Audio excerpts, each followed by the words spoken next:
Hello दोस्तों, Akash Kumar official channel पे आप सभी का बहुत बहुत स्वागत है। दोस्तों, अगर आप रेलवे की किसी भी एग्ज़ाम की तैयारी कर रहे हैं, जैसे ग्रुप डी हो गया, एनटीपीसी हुआ, एएलपी हो गया, आरआरबी जेई हो गया, पैरामेडिकल हो गया, आरपीएफ कांस्टेबल, एसआई, जो भी हो, यानी कि रेलवे के अगर आप किसी भी एग्ज़ाम की तैयारी कर रहे हैं तो प्रीवियस ईयर क्वेश्चन, सामान्य जानकारी एवं यानी कि प्रीवियस ईयर क्वेश्चन जीके में जितने भी प्रश्न आपको प्रीवियस ईयर क्वेश्चन में पूछे गए हैं, ग्रुप डी हो, एनटीपीसी हो, एलपी हो, जेई हो, पैरामेडिकल या आरपीएफ एसआई हो, कांस्टेबल हो, जितने भी अभी तक प्रश्न पूछे गए हैं, तो दोस्तों यहाँ पर जो यूथ कंपटीशन में जितने भी क्वेश्चन पूछे गए हैं, यूथ कंपटीशन में उन सभी के प्रीवियस ईयर क्वेश्चन इस साल पेपर यानी कितने प्रश्न जो आपको है देखने को यहाँ पे मिलेंगे, तो 15,210 प्रश्न का जो है यहाँ पे जो है line by line topic wise एक एक चैप्टर को बहुत ही अच्छे तरीके से यहाँ पे डिस्कस किया जा रहा है।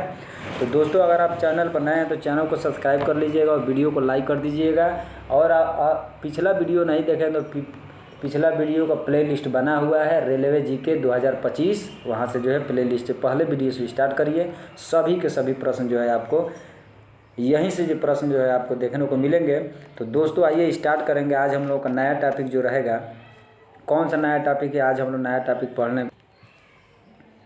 तो आइए दोस्तों शुरुआत करेंगे। आज हम लोग इस वीडियो में जो है नया टॉपिक कौन सा, चौथा टॉपिक है जो है, तीन टॉपिक का प्लेलिस्ट बना हुआ है। प्लेलिस्ट में आप जाकर जो है तीनों वीडियो देख सकते हैं। तीन टॉपिक का बहुत ही अच्छे तरीके से वहाँ पे डिस्कस किया गया है दोस्तों। तो आज हम लोग का जो टॉपिक रहने वाला है, चौथा टॉपिक कौन सा है, तो देख सकते हैं महाजनपद काल। कौन सा? महाजनपद पीरियड जो है। इस टॉपिक से प्रीवियस ईयर क्वेश्चन में कैसे कैसे प्रश्न आए हैं, कैसे प्रश्न बनते हैं, उन सभी को जो है एक एक प्रश्न को जो है बहुत ही अच्छे तरीके से यहाँ पे डिस्कस करेंगे।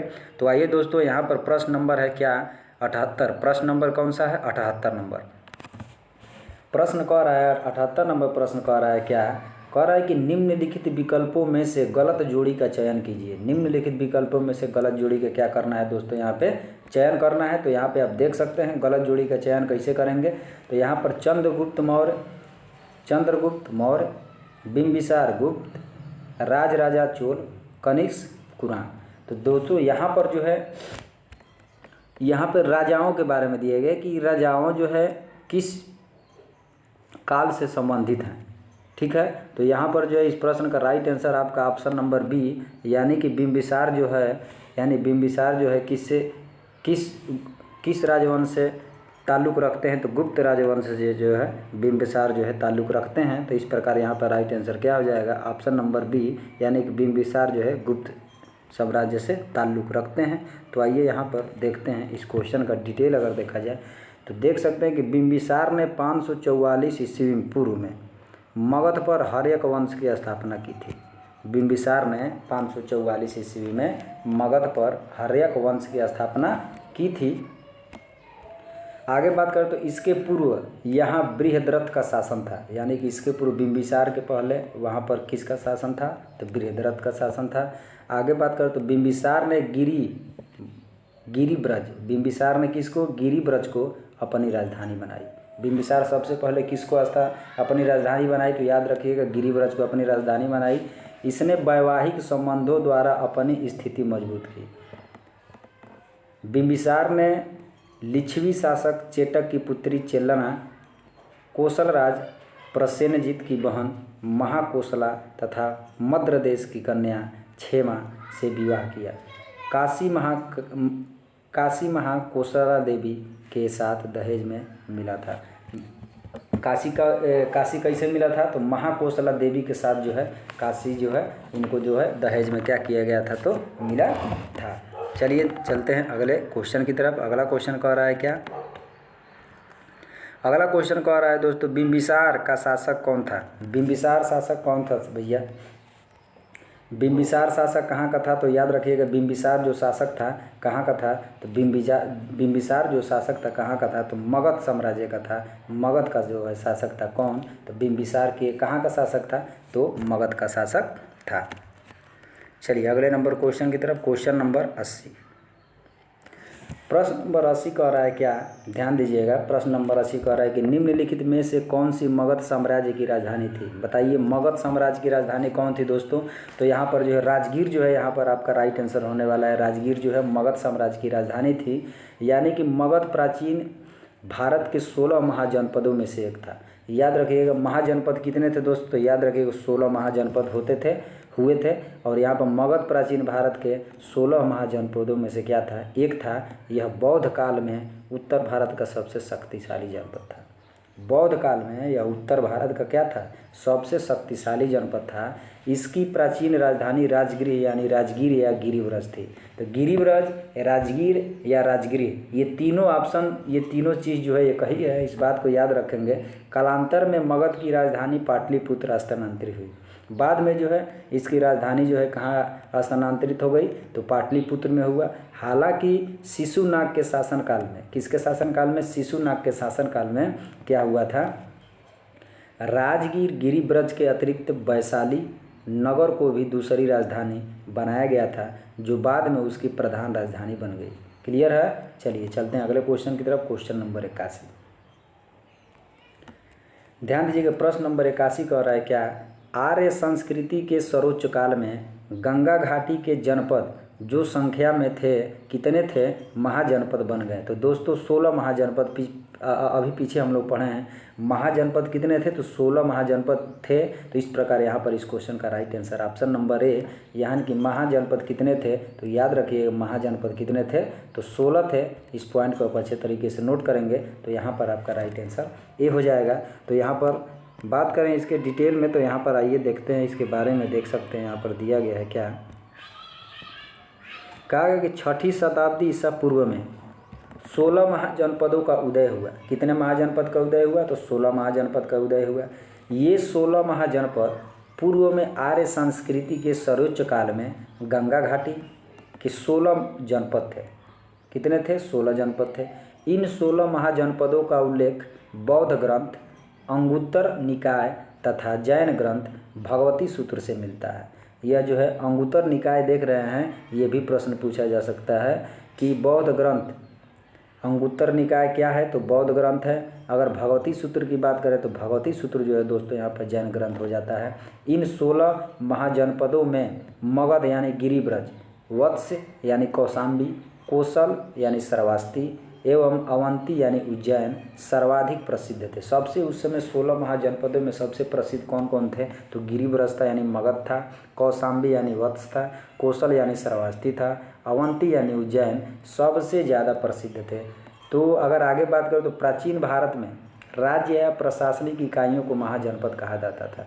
प्राचीन भारत में राज्य या प्रशासनिक इकाई को क्या कहा जाता था, तो याद रखिएगा महाजनपद कहा जाता था।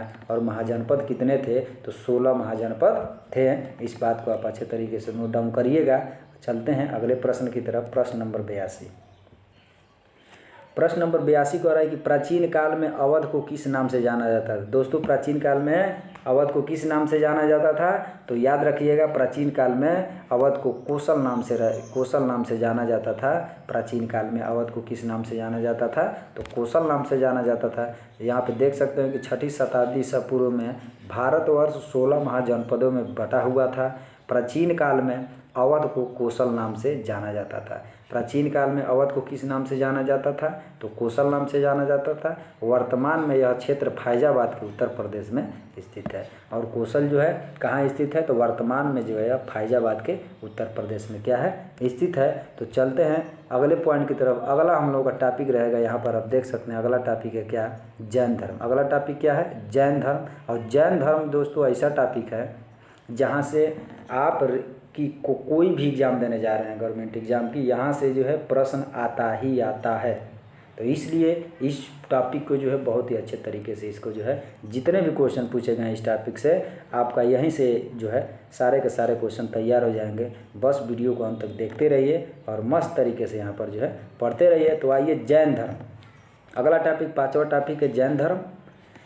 इसके पहले अगर आप चैनल पर नए हैं तो प्लेलिस्ट बना हुआ है, 4 टॉपिक जो है क्लियर हो चुका है, वहाँ पे 3 टॉपिक, ये चौथा 5वां जा रहा है। तो बहुत ही अच्छे तरीके से देख कर जाइएगा पेपर में। तो दोस्तों यहाँ जैन धर्म यानी जैनिज्म, जैन धर्म से यहाँ पे पहला ही क्वेश्चन यहाँ पे बना है, देख सकते हैं कि 19वीं शताब्दी में निर्मित अजमेर का सोनी जी की नसिया मंदिर किसको समर्पित है। तो याद रखिएगा 19वीं शताब्दी में जो निर्मित यानी कि अजमेर का सोनी जी की नसिया मंदिर है किसको समर्पित है। तो याद रखिएगा भगवान ऋषभ देव को समर्पित है। किसको समर्पित है, तो भगवान ऋषभ देव को समर्पित है। और यह प्रश्न जो है देख सकते हैं आरआरबी एनटीपीसी स्टेज 2 में पूछा गया था, 17/6/2022 को शिफ्ट 3 में पूछा गया था। तो कौन सा मंदिर जो किसको समर्पित है, तो भगवान ऋषभ देव को समर्पित है। तो इसके बारे में थोड़ा सा यहाँ पे देख सकते हैं, दिया गया है क्या, कहा गया है कि 19वीं शताब्दी में निर्मित सोनी जी की नसिया मंदिर जो है अजमेर शहर में स्थित एक जैन मंदिर है। कौन सा मंदिर है, तो जैन मंदिर है। इसे लाल मंदिर भी कहते हैं। इस मंदिर को कौन सी मंदिर कहते हैं दोस्तों, याद रखिएगा लाल मंदिर भी कहते हैं। यह मंदिर जैन धर्म के प्रथम तीर्थकर ऋषभ देव को समर्पित है। तो याद रखिएगा जैन धर्म के प्रथम तीर्थकर कौन है, तो भगवान ऋषभ देव हैं। इस पॉइंट को अच्छे तरीके से नोट करिएगा। यहाँ से प्रश्न बनता है कि जैन धर्म के प्रथम तीर्थकर कौन थे, तो याद रखिएगा ऋषभ देव थे। चलिए अगले क्वेश्चन की तरफ। अगला क्वेश्चन कह रहा है क्या, कह रहा है कि जैन धर्म से संबंधित जल मंदिर का निर्माण किसने करवाया था। जैन धर्म से संबंधित जल मंदिर का निर्माण किसने कराया था। तो दोस्तों याद रखिएगा जैन जल मंदिर का निर्माण कौन कराया था, तो राजा नंदीवर्धन ने करवाया था। कौन करवाया था, तो राजा नंदीवर्धन ने करवाया था। तो देख सकते हैं यहाँ पर जैन धर्म से संबंधित जल मंदिर बिहार के पावापुरी शहर में स्थित है। जैन धर्म से संबंधित जल मंदिर कहाँ है, तो बिहार में कहाँ, तो पावापुरी शहर में स्थित है।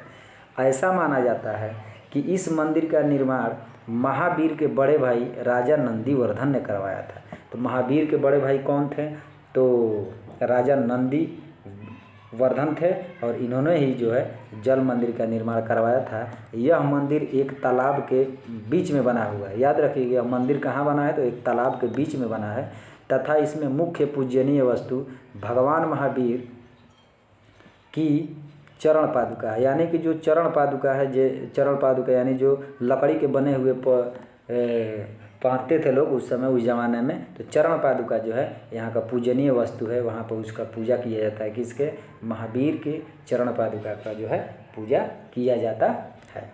चलिए चलते हैं अगले क्वेश्चन की तरफ। अगला नंबर क्वेश्चन कह रहा है क्या,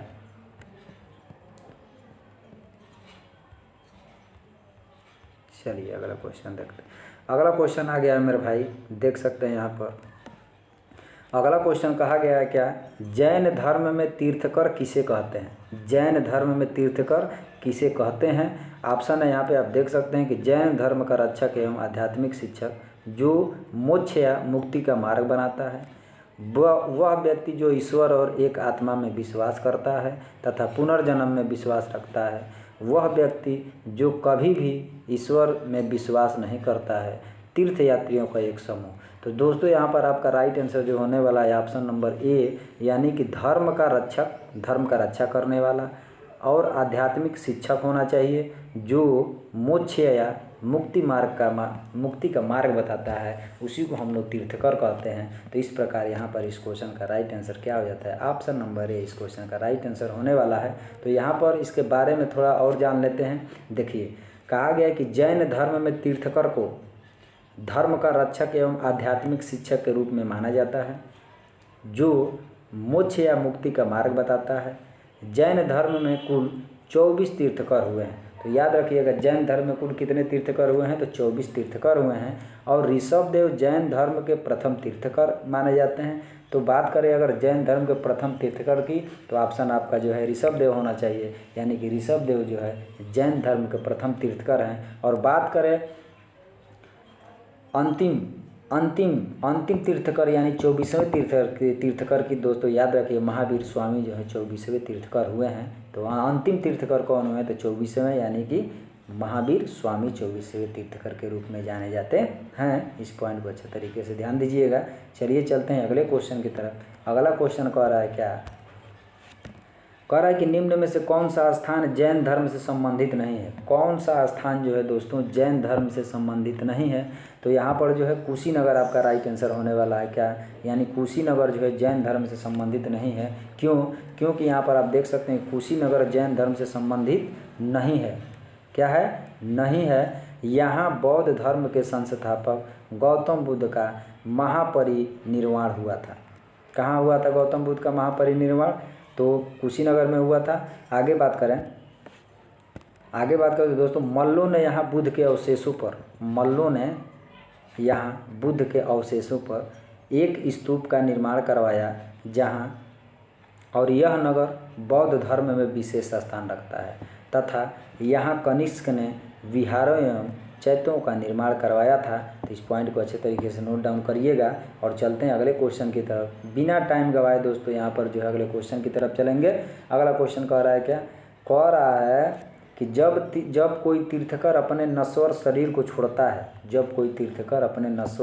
छोड़ता है, तो इसे किस रूप में जाना जाता है? तो याद रखिएगा, इसे निर्वाण के रूप में जाना जाता है। तो इस प्रकार यहाँ पर राइट आंसर निर्वाण हो जाएगा। यानी कि जब कोई तीर्थकर अपने नश्वर शरीर को छोड़ता है तो इसे निर्वाण यानी मृत्यु के रूप में जाना जाता है। किस रूप में जाना जाता है? मृत्यु। और इसको क्या बोलते हैं? निर्वाण बोलते हैं। यानी कि आगे बात करते दोस्तों, जैन धर्म के संस्थापक ऋषभदेव थे तथा जैन धर्म के 24वें तीर्थकर महावीर स्वामी थे। अच्छे तरीके से इसको देख लीजिएगा और चलिए चलते हैं अगले क्वेश्चन की तरफ। अगला क्वेश्चन प्रश्न नंबर 88।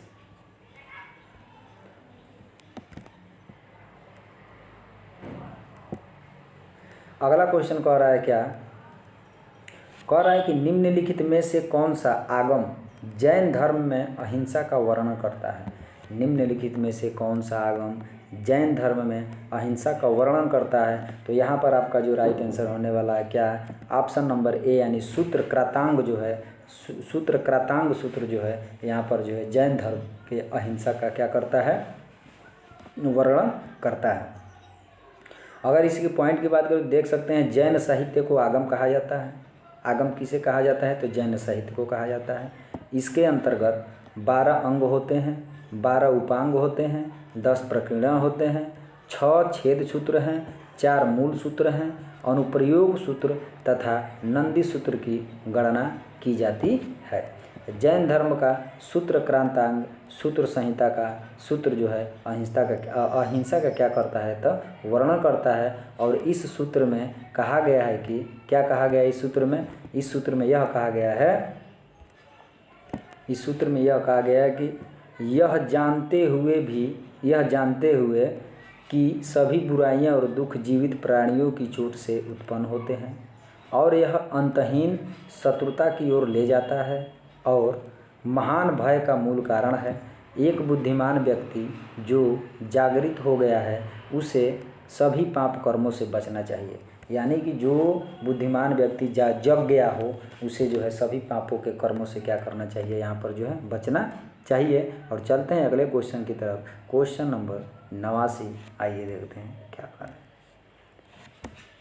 अगला क्वेश्चन कर रहा है कि निम्नलिखित में से किसे जैन धर्म का प्रथम तीर्थकर माना जाता है? तो दोस्तों याद रखिए कि जैन धर्म का प्रथम तीर्थकर जो है ऋषभनाथ हैं। इस प्रकार यहाँ पर इस क्वेश्चन का राइट आंसर ऋषभनाथ हो जाएगा। अगर 24वें तीर्थकर की बात करें दोस्तों, 24वें और अंतिम तीर्थकर तो कौन है? महावीर स्वामी हैं। तो यहाँ पर देख सकते हैं कि जैन धर्म के संस्थापक एवं प्रथम तीर्थकर ऋषभदेव थे। महावीर स्वामी जैन धर्म के 24वें तीर्थकर हैं, यानी अंतिम तीर्थकर हैं। जैन धर्म अनिश्वरवादी है। यह ईश्वर तथा वेदों की सत्ता में विश्वास नहीं रखता है। यह जो है जैन धर्म जो है ईश्वर और वेदों की सत्ता में विश्वास क्या करता है? नहीं रखता है। इस पॉइंट को अच्छे तरीके से नोट डाउन करेंगे और बढ़ेंगे अगले क्वेश्चन की तरफ। लेकिन उसके पहले थोड़ा सा और यहाँ पे थोड़ा सा चीज़ जान ले। एक भी पॉइंट यहाँ पे छोड़ने वाले नहीं है दोस्तों। अगला पॉइंट है कि जैन अनुयायी अहिंसा में विश्वास करते हैं। जो जैन धर्म के लोग होते हैं, जो जैन धर्म को मानते हैं, वो अहिंसा में क्या करते हैं? विश्वास करते हैं। जैन धर्म में कर्म की प्रधानता दी गई है। यानी कि जैन धर्म में किसकी प्रधानता दी गई है? तो कर्म की प्रधानता दी गई है। जैन धर्म आत्मा के अस्तित्व को स्वीकार करता है। जैन धर्म किसको स्वीकार करता है? तो आत्मा के अस्तित्व को जो है जैन धर्म स्वीकार करता है। चलिए चलते हैं अगले क्वेश्चन की तरफ। अगला नंबर क्वेश्चन कह रहा है क्या? Question number 90। क्वेश्चन नंबर 90 कह रहा है कि वर्धमान महावीर जैन धर्म के कौथे तीर्थकर हैं भैया। तो भगवान महावीर जो है अंतिम तीर्थकर यानी 24वें तीर्थकर जो है यहाँ पर आपका राइट आंसर हो जाएगा। और अगला क्वेश्चन यहाँ पे आप देख सकते हैं, अगला क्वेश्चन दिया गया है क्या, यहाँ पर दिया है अगला क्वेश्चन कि जैन धर्म के 24 तीर्थकरों में से प्रथम तीर्थकर कौन है। दोस्तों 24 तीर्थकर में प्रथम तीर्थकर कौन है, आप सबको पता है कि ऋषभनाथ जो है यहाँ पर आपका राइट आंसर ऋषभनाथ जो है 24 तीर्थकर में से प्रथम तीर्थकर माने जाते हैं। इस प्रकार इस क्वेश्चन का राइट आंसर क्या हो जाएगा, ऑप्शन नंबर बी यानी ऋषभनाथ जो है इस प्रश्न का उत्तर हो जाएगा। चलिए चलते हैं अगले क्वेश्चन की तरफ। अगला प्रश्न कह रहा है प्रश्न नंबर 92।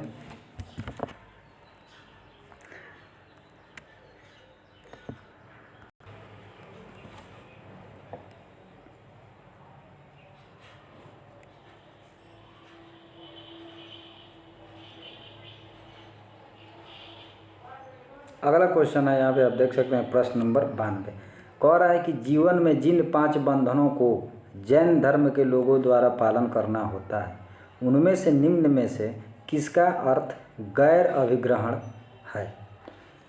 जीवन में जिन 5 बंधनों को जैन धर्म के लोगों द्वारा पालन करना होता है उनमें से ये बताना है कि किसका अर्थ जो है गैर अभिग्रहण होता है। तो यहाँ पर जो आपका राइट आंसर जो होने वाला है ऑप्शन बी यानी अपरिग्रह जो है यहाँ पर गैर अभिग्रहण के अंतर्गत आता है। तो इसके पॉइंट के बारे में अगर बात करें तो यहाँ पे आप देख सकते हैं कहा गया है क्या, जैनियों के अनुसार, किसके अनुसार, जैनियों के अनुसार कर्म और बंधन से आत्मा को मुक्ति दिलाने के लिए 5 महाव्रत यहाँ पे दिया गया है। कौन कौन, अहिंसा, सत्य, अस्तेय, ब्रह्मचर्य तथा अपरिग्रह है। इस प्रकार यहाँ पर राइट आंसर अपरिग्रह हुआ था। और अपरिग्रह का अर्थ होता है क्या, गैर अभिग्रहण अर्थात कोई भी वस्तु सूचित ना करना। अपरिग्रह का मतलब क्या होता है, कोई भी वस्तु सचित ना करना, यही जो है अपरिग्रह का मतलब होता है। तो चलते हैं अगले क्वेश्चन की तरफ। क्वेश्चन नंबर 93 कह रहा है, क्वेश्चन नंबर 93 प्रश्न नंबर 93 क्या कह रहा है, प्रश्न नंबर 93 ध्यान दीजिएगा।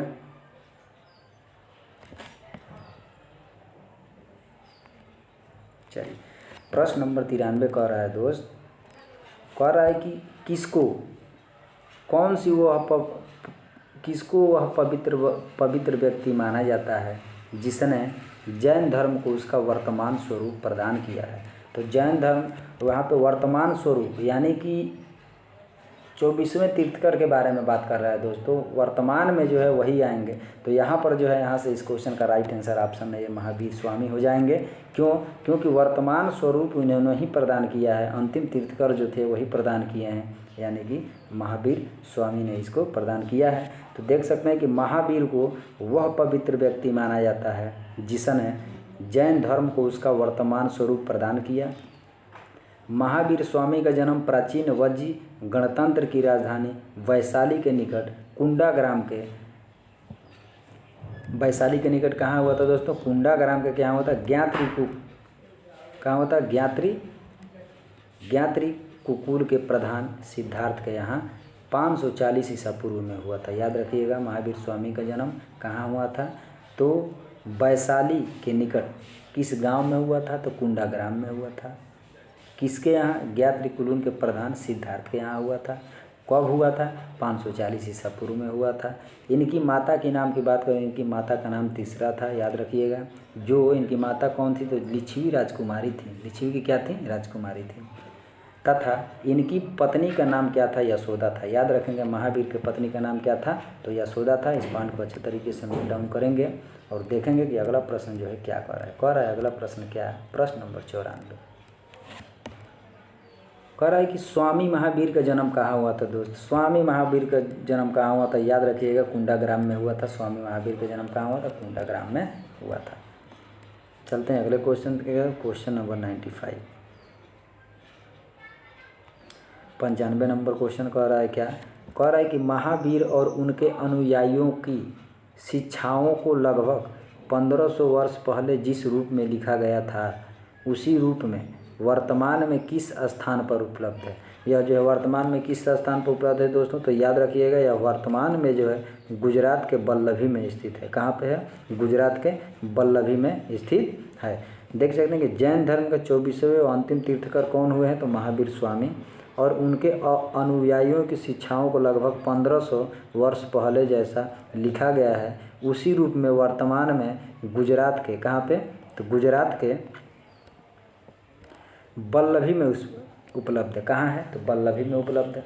वल्लभी गुजरात में दूसरी जैन सभा का आयोजन 512 AD में भानुगुप्त, कौन? भानुगुप्त के शासनकाल में किया गया था।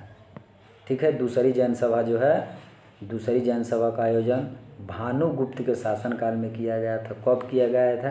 तो 512 ईसा पूर्व में किया गया था।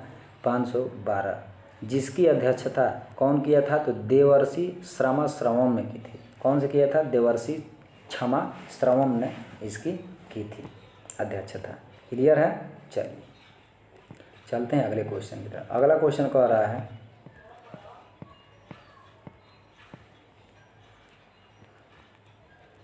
यहाँ पर थोड़ा सा दोस्तों जैन संगीतिया के बारे में थोड़ा सा देख लेते हैं। जैन संगीतिया, जैन संगीतिया क्या है? यहाँ पे आप देख सकते हैं जैन संगीतिया यानी कि संगीत, काल, स्थान और अध्यक्ष। देख सकते हैं प्रथम जैन संगीति, कौन? प्रथम जैन संगीति किस काल में हुआ था? तो याद रखिएगा कि 4th शताब्दी ईसा पूर्व में हुआ था। 4वीं शताब्दी ईसा पूर्व में हुआ था प्रथम जैन संगीति। और कहाँ पर हुआ था? तो याद रखेंगे कि पाटलिपुत्र में हुआ था। कहाँ हुआ था? पाटलिपुत्र में हुआ था। और इसके अध्यक्ष की बात करें तो अध्यक्ष कौन थे? स्थूलभद्र इसके क्या थे? अध्यक्ष थे। द्वितीय जैन संगीति की अगर बात करें दोस्तों, द्वितीय जैन संगीति, तो द्वितीय जैन संगीति जो है 512 ईसा पूर्व में हुआ था। कब हुआ था? 512 ईसा पूर्व में हुआ था। कहाँ हुआ था? तो वल्लभी में हुआ था। कहाँ हुआ था? तो वल्लभी में हुआ था। बात करें इसके अध्यक्ष की, तो अध्यक्ष कौन थे? तो देवर्धि क्षमा श्रवण थे। कौन थे? देवर्धि क्षमा श्रवण थे द्वितीय जैन संगीति के अध्यक्ष। चलिए चलते हैं अगले क्वेश्चन की तरफ। क्वेश्चन नंबर 96, प्रश्न नंबर कह रहा है 96 कि जैन धर्म में, किसमें? जैन धर्म में जैन शब्द संस्कृत शब्द जीन से लिया गया है। किससे लिया गया है? जीन से लिया गया है। जिसका अर्थ अर्थात जिसने सभी मानवीय भावावेशों पर विजय प्राप्त कर ली हो। तो दोस्तों याद रखेंगे कि जैन धर्म में जैन शब्द का अर्थ जीन से लिया गया है। यानी कि जीन का अर्थ क्या होगा? यहाँ पर याद रखिएगा, यहाँ पर ऑप्शन नंबर ए यानी विजेता हो जाएगा राइट आंसर। तो देख सकते हैं यहाँ पर जो है जैन धर्म में जैन शब्द संस्कृत जीन शब्द से लिया गया है, जिसका अर्थ क्या होता है? विजेता होता है। अर्थात जिसने प्रेम, द्वेष, सुख, दुख, राग, तृष्णा तथा सभी मानवीय भावावेशों पर क्या कर लिया हो? विजय प्राप्त कर लिया हो। आगे बात करें, और इस तरह ज्ञान, सत्य और क्षमता को ढकने तथा कर्मों से अपनी आत्मा को मुक्त कर लिया है, वह एक जीन कहलाता है। क्या कहलाता है? तो जीन कहलाता है। आइए चलते हैं अगले क्वेश्चन की तरफ। क्वेश्चन नंबर 97, प्रश्न नंबर 97 कह रहा है क्या? जैन धर्म का तीर्थ स्थल पालीताना मंदिर निम्न में से किस राज्य में स्थित है? जैन धर्म का तीर्थ स्थल पालीताना मंदिर निम्न में से कहाँ, किस राज्य में स्थित है, यही बताना है। तो दोस्तों आपका राइट आंसर गुजरात में स्थित है। या कहाँ स्थित है? तो गुजरात में स्थित है। देख सकते हैं यहाँ पर जैन धर्म का तीर्थ स्थल पालीताना मंदिर गुजरात के भावनगर जिले में शत्रुंजय पहाड़ी पर स्थित जैनियों का पवित्र तीर्थ स्थल है। मुख्य मंदिर प्रथम तीर्थकर ऋषभदेव को समर्पित है। यह मंदिर एक महान जैन संरक्षक कुमारपाल सोलंकी ने 11वीं शताब्दी में बनवाया था। कब बनाया था? 11वीं शताब्दी में बनवाया था। आगे बात करें तो परिताना, कौन?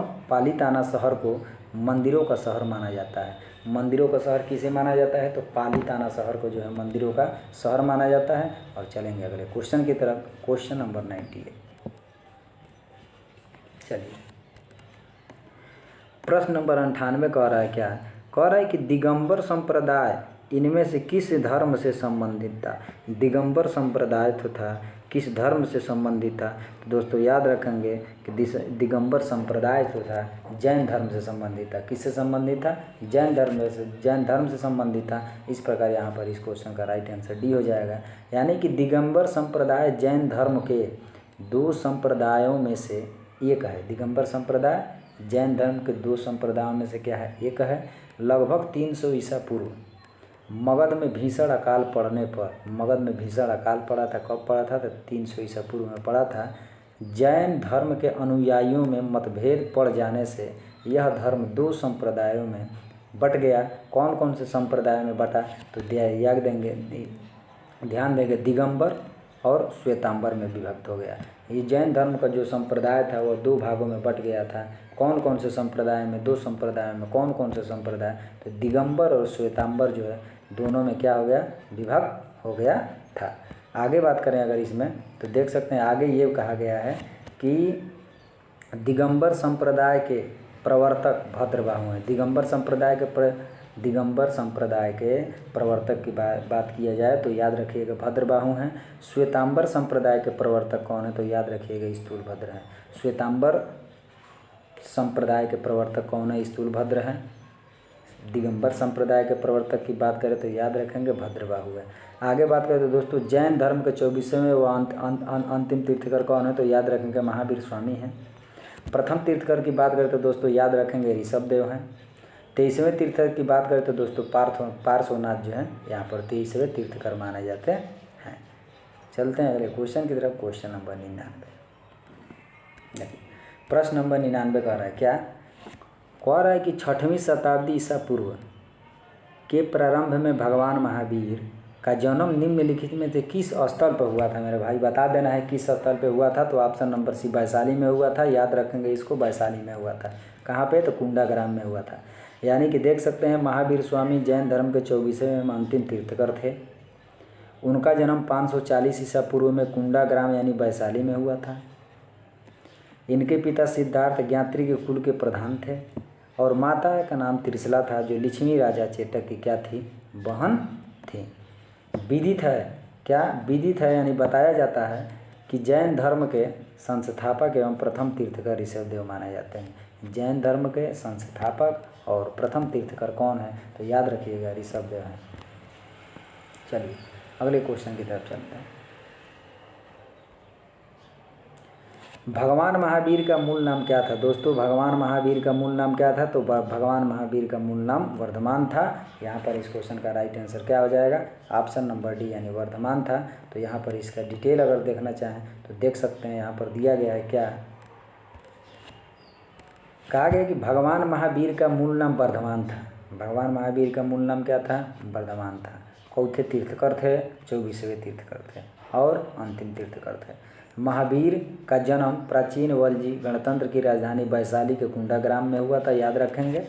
ज्ञात्री कुल के प्रधान सिद्धार्थ के यहाँ 540 ईसा पूर्व में हुआ था। इनकी माता का नाम त्रिशला था। जो इनकी माता जो थी लक्ष्मी राजकुमारी थी। इनकी पत्नी का नाम क्या था? तो यशोदा था। महावीर को जिरंभिक के समीप ऋजुपालिका नदी के किनारे सर्वोच्च ज्ञान प्राप्त हुआ था। तो यह जो है पॉइंट यहाँ से बनता है, याद रखेंगे।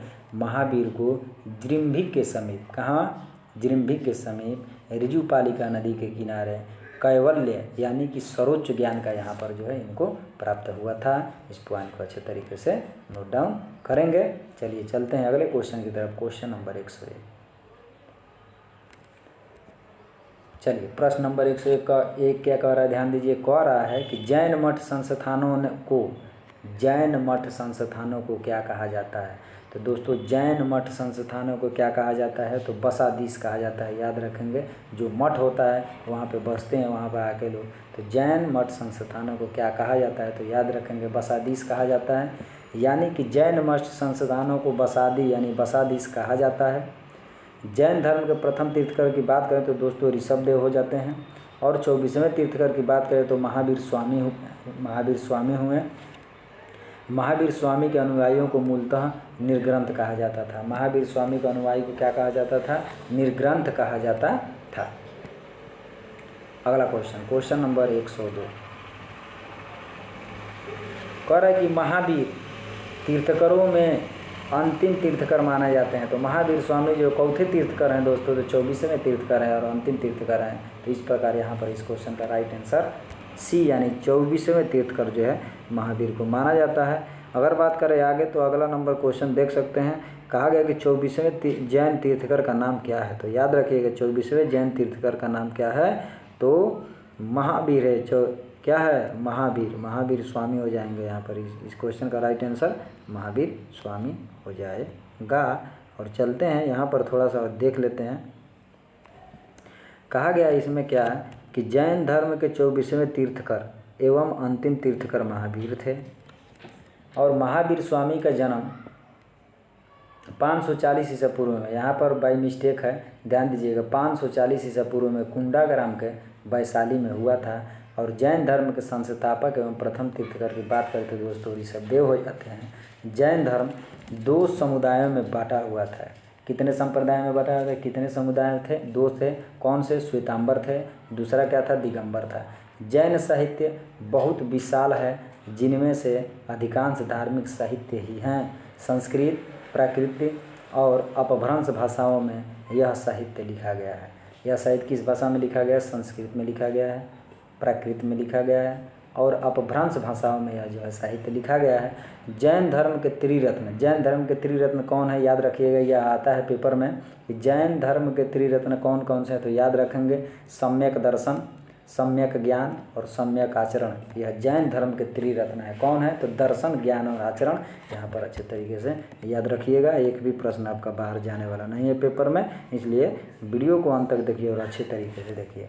अगला क्वेश्चन कह रहा है कि पार्श्वनाथ जो एक क्षत्रिय और बनारस के राजा अश्वसेन का पुत्र था, वह जैन तीर्थ का बना। पार्श्वनाथ जो एक क्षत्रिय और बनारस के राजा अश्वसेन का पुत्र था, वह चौथा तीर्थकर बना। तो दोस्तों यहाँ पर वह जो है पार्श्वनाथ जो है, याद रखिएगा 23वें तीर्थकर थे। चौथवें तीर्थकर थे, तो 23वें तीर्थकर थे। तो यहाँ पर देख सकते हैं काशी नरेश अश्वसेन के पुत्र। पार्श्वनाथ किसके पुत्र थे, तो काशी के नरेश अश्वसेन के पुत्र थे। पार्श्वनाथ जैन धर्म के 23वें तीर्थकर थे। इनका प्रतीक चिन्ह सर्प फन था। इनका प्रतीक चिन्ह क्या था, सर्प का फन था। आगे बात करें तो जैन धर्म के प्रथम तीर्थकर की बात करें तो दोस्तों ऋषभदेव यानी आदिनाथ को माना जाता है। ये जिनका प्रतीक जो है वृषभ था। आदिनाथ यानी ऋषभदेव का प्रतीक क्या था दोस्तों, तो वृषभ था। इस पॉइंट को नोट डाउन करिएगा और चलेंगे हम लोग अगले क्वेश्चन की तरफ। Question number 105। आइए, प्रश्न नंबर 105 कह रहा है कि त्रिरत्न की अवधारणा किससे संबंधित है दोस्तों। त्रिरत्न की अवधारणा जो है यहाँ पर जो है देखिए, यहाँ पर बाई मिस्टेक किया गया है। यहाँ पे साफ साफ लिखा गया कि आरआरबी द्वारा इस प्रश्न को निरस्त कर दिया गया था। क्यों निरस्त किया गया था, क्योंकि त्रिरत्न जो है मेरे भाई दोनों धर्म से संबंधित है, यानी जैन धर्म और बौद्ध धर्म दोनों से संबंधित है त्रिरत्न। इसलिए जो है रेलवे ने इस प्रश्न को जो है यहाँ पर जो है दोनों ऑप्शन सही था। इस प्रकार जो है रेलवे ने इस प्रश्न को क्या कर दिया गया था, निरस्त कर दिया गया था। तो देख सकते हैं यहाँ पर जैन धर्म के अनुसार त्रिरत्न सम्यक दर्शन, सम्यक ज्ञान एवं सम्यक आचरण है। बौद्ध धर्म के अनुसार त्रिरत्न जो है कौन है, तो बुद्ध, धम्म और संघ है। इस प्रकार जो है त्रिरत्न जो है दोनों धर्म माने जाते हैं। इस प्रकार जो है दोनों ऑप्शन यहाँ पे सही हो जाता है, लेकिन जो है आरआरबी ने इस क्वेश्चन को क्या कर दिया गया है, निरस्त कर दिया गया है आरआरबी के द्वारा। देख सकते हैं।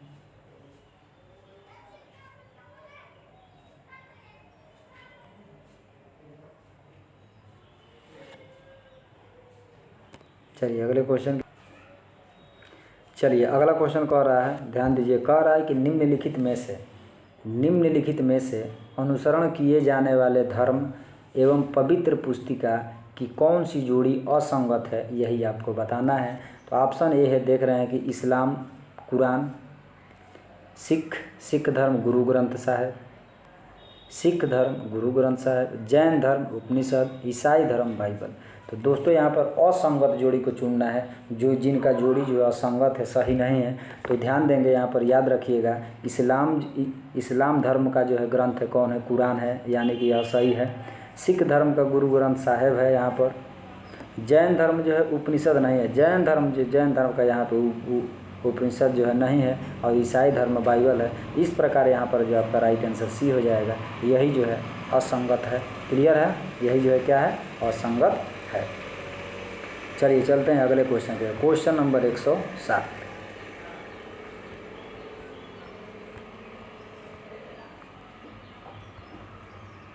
देखिए यहाँ पर दिया गया है क्या, जैन धर्म, यहाँ पर इस प्रश्न का डिटेल देख सकते हैं। जैन साहित्य का प्राचीनतम भाग आगम कहलाता है। जैन साहित्य का प्राचीनतम भाग क्या कहलाता है, याद रखिएगा, आगम कहलाता है। जैन रचनाकारों ने पुराण वाक्य रचित, माफ करिएगा, जैन रचनाकारों ने पुराण काव्य, रचित काव्य तथा कथा काव्य, रास काव्य आदि ग्रंथों की रचनाएं की थी। इस प्रकार वहाँ से उपनिषद जैन धर्म का जो है यहाँ जो है ग्रंथ नहीं है, इस प्रकार वही सही था, ऑप्शन नंबर सी। तो याद रखिएगा, जैन साहित्य का प्राचीनतम भाग क्या कहलाता है, आगम कहलाता है। जैन रचनाकारों ने पुराण काव्य, रचित काव्य, कथा काव्य, रास काव्य आदि ग्रंथों की क्या किए हैं, रचनाएं किए हैं। उपनिषद की बात करें तो दोस्तों हिंदू धर्म के महत्वपूर्ण श्रुति धर्म ग्रंथ है। उपनिषद क्या है, हिंदू धर्म के महत्वपूर्ण क्या है, श्रुति धर्म ग्रंथ है। ये वैदिक वांगम्य के अभिन्न अंग हैं। इनमें परमेश्वर, परमात्मा, ब्रह्मा और आत्मा के स्वभाव और संबंध का बहुत ही दार्शनिक और ज्ञानपूर्वक वर्णन किया गया है। क्लियर है। चलिए चलते हैं अगले नंबर क्वेश्चन के, क्वेश्चन नंबर 107, और लगभग यह अंतिम नंबर क्वेश्चन है जैन धर्म से संबंधित। चलिए अंतिम नंबर क्वेश्चन देखते हैं, प्रश्न नंबर 107 कह रहा है कि शब्द श्वेतांबर किससे जुड़ा है मेरे भैया। शब्द श्वेतांबर और दिगंबर, आप सबको पता है कि श्वेतांबर किससे जुड़ा है, तो जैन धर्म से जुड़ा है। दोस्तों अगर यही बात किया जाए दिगंबर की, तो दिगंबर भी जो है जैन धर्म से जुड़ा हुआ है। इस पॉइंट को अच्छे तरीके से नोट करेंगे। श्वेतांबर शब्द जैन धर्म से जुड़ा है। चंद्रगुप्त मौर्य के शासनकाल में जैन धर्म 2 संप्रदायों में बटा हुआ था। कौन कौन से संप्रदाय थे, श्वेतांबर था एवं दिगंबर था। दिगंबर में यानी दोनों में बटा हुआ था। आगे बात करें, श्वेतांबर संप्रदाय के अनुयायी सफ़ेद वस्त्र धारण करते थे, यानी कि जो संप्रदाय श्वेतांबर को धारण करती थी, जो यानी कि जो श्वेतांबर संप्रदाय को मानते थे, वे सफ़ेद वस्त्र, सफ़ेद कपड़ा पहनते थे, जबकि दिगंबर संप्रदाय के अनुयायी नग्न रहते थे, यानी नंगे रहते थे। दिगंबर संप्रदाय के अनुयायी कैसे रहते थे, तो नंगे रहते थे। इस पॉइंट को आप बहुत ही अच्छे तरीके से नोट डाउन करेंगे। तो दोस्तों अगले वीडियो में हम लोग बौद्ध धर्म पढ़ने वाले हैं। अगले वीडियो में कौन सा धर्म पढ़ेंगे, बौद्ध धर्म पढ़ेंगे। तो दोस्तों यहाँ पर जैन धर्म से संबंधित जितने भी प्रश्न आपके प्रीवियस ईयर क्वेश्चन में पूछे गए हैं, सभी प्रश्नों को जो बहुत ही डिटेल तरीके से समझाया गया है। केवल इतना ही आप पढ़ के चले जाएंगे ना, तो पेपर में आपका जो है यहीं से जो है प्रश्न आपको देखने को मिलेगा। तो दोस्तों अगर इसके पिछले वाला वीडियो नहीं देखे हैं तो पिछले प्ले लिस्ट बना हुआ है, रेलवे जीके 2025 प्लेलिस्ट में पहला पॉइंट पाषाण काल से स्टार्ट हुआ है, पाषाण काल से स्टार्ट किए हैं, और एक एक पॉइंट को जितने भी प्रश्न आपके रेलवे के एग्जाम में पूछे गए हैं सभी को बहुत अच्छे तरीके से यहाँ पर समझाया गया है। तो वहाँ से प्ले लिस्ट में जाकर पहले वीडियो से स्टार्ट करिए। तो चलिए अगले वीडियो में हम लोग दोस्तों कौन सा धर्म पढ़ेंगे, जैन धर्म पढ़ने वाले हैं। जैन धर्म तो पढ़ चुके हैं, बौद्ध धर्म पढ़ने वाले हैं। और बौद्ध धर्म से जितने भी प्रश्न आपको रेलवे के एग्जाम में प्रीवियस ईयर प्रश्न जो है आए हुए हैं, सभी को जो है टॉपिक वाइज यहाँ पर जो डिस्कस किया जाएगा। तो दोस्तों चलिए मिलते हैं फिर से नेक्स्ट वीडियो में। अगर चैनल पर नए हैं तो चैनल को सब्सक्राइब जरूर करिएगा और वीडियो को एक लाइक जरूर करिए मेरे भाई। चलिए दोस्तों मिलते हैं फिर से नेक्स्ट वीडियो में, तब तक के लिए जय हिंद, जय भारत।